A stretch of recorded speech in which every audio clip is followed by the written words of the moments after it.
I have a feeling this video will be a little different from the last one.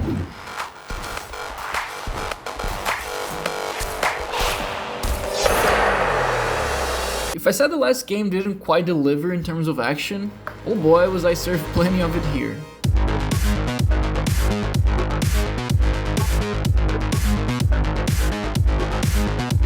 Ghostrunner is one of those games in my library that I played a little bit of. Turns out, after finishing it, I realized I had already gone through almost half of the game. It is pretty short, but regardless of that, I decided to start fresh. It had been a while after all, and I didn't want to miss any of the story. Well, it ended up being the best decision I could have made, but for all the wrong reasons. About halfway through, I just stopped caring about the plot. I mean, I knew who I was, where I was, kind of, and who I was talking to, but man, it's hard to follow a story when the dialogue is happening while you're dodging bullets, running on walls, using powers, going slow-mo, dashing, jumping, gliding. And desperate people become violent, dangerous. Basic psychology that remains out of Mara's grasp.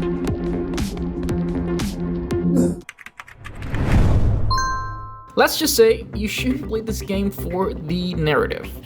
Why you should play Ghostrunners though, it's because of its chaotic, fast-paced, borderline epileptic gameplay. You will be pushing buttons like your life depends on it.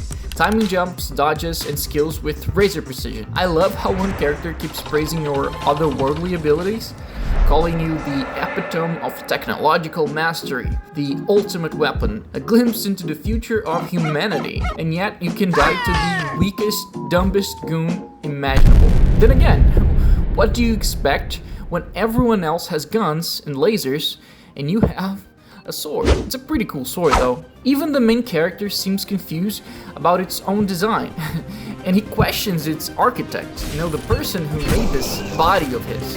Why did you program me not to use guns? Dharma is full of technology that is all too vulnerable to accidental destruction. With a blade, there are no stray bullets, no shockwaves, no collateral damage. You've never been in a fight. Of course not.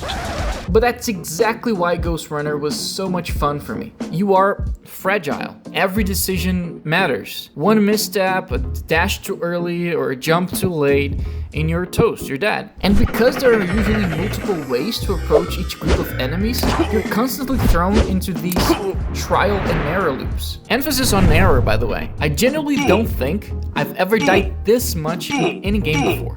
And that's coming from someone who has played a bunch of Souls-like games and other very hard platforms. But I don't remember any game where I die over 100 times in less than 20 minutes. The thing about this game is, most deaths don't frustrate you. Each failure gives you new information, a new enemy position, a new route, a detail you might have missed. And then you're right back at it, trying to execute the perfect run.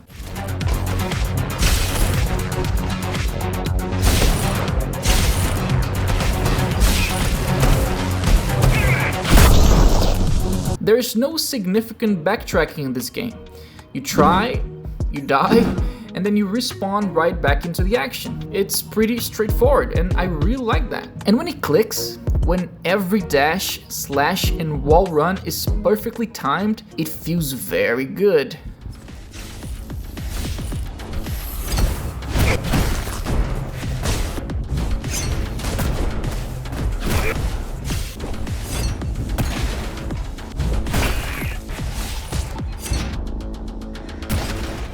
Ghostrunner to me perfectly exemplifies what I value in games. It doesn't have the best graphics, its story is fine but mostly forgettable, at least it was for me. There's nothing revolutionary about its mechanics, but it just feels good to play. The combination of the fast-paced combat, the fragileness of your character, the way you have to handle your abilities, the way you can stop time and dodge bullets in real time, on top of crazy music and cyberpunk environment, it just feels good. At the end of the day, that's what matters. Games can be great because of the story, the graphics, or the atmosphere, but if the gameplay isn't satisfying, nothing else truly sticks. Gameplay is the foundation, the thing that makes games, games.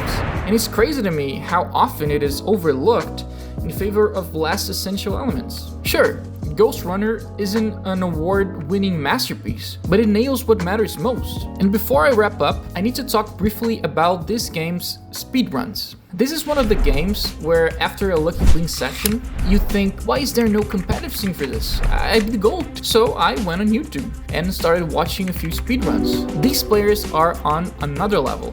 They don't just play the game fast, they make the normal game look like it is in slow motion, and it's a very fast-paced game. Sure, some runs use glitches or exploits, but the most jaw-dropping stuff it's just pure skill. Routes I didn't even know existed, walls I didn't even know were climbable. Meanwhile, I'm just here, dying to the first run with the gun. I love when a game implements mechanics, but doesn't necessarily put any boundaries to them. When you watch a speedrun of certain games, it's normal to feel like the speedrunner isn't playing the way the developers intended their game to be played. But watching Ghostrunner's speedruns just feels like you're watching someone who's just very skilled at the game. More than me, for sure. And I mentioned how short this game is, but I need to emphasize how replayable it feels. Every stage can be approached in multiple ways, plus, since being faster is the goal, you can basically redo each stage endlessly until you're satisfied with your time. I certainly wasn't satisfied with my scores, and I'm probably going to revisit this game once the challenge is finished. And that's Ghostrunner, game number 2 in this challenge.